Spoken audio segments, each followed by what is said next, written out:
is anyone here having problems with revisions and those rounds being crazy? Yeah. So client pays per renewal. Cannot tell like how much it is, but it does pay my rent like constantly 2 months. But yeah, it's return revisions. Okay, got you. So what would you do like in those situations where the guy pays you so well and then it's just... Yeah, I wouldn't, because my opinions of this have changed. I used to think it was better to charge. I would now rather not charge, so I keep him for longer. But instead it becomes more about process and psychology. This is what I found. We spoke about this on call, right? Yeah. Yeah. The problem that I found you had with revisions, and you guys might find this useful, you need to realize that the person you're dealing with is a person. Like, they are actually a human with the same psychological needs as all of us. They are triggered by the same stimuli, everything. If as soon as you have a problem, you bring it up to, let's say, your phone, you search it on Google, you have basically been trained that when I have a tiny problem, I go to my phone.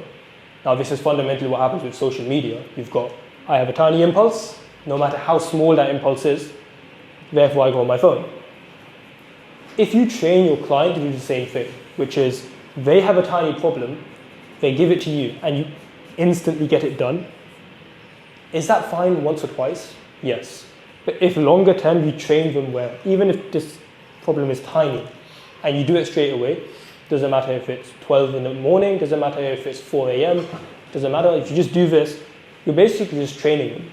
It's classical conditioning. Like if you give the dog a treat, every time it does something, it'll do that thing more often.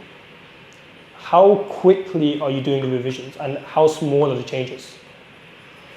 They're quite big, but been delaying it like day, 5 hours, 12 hours max. Okay.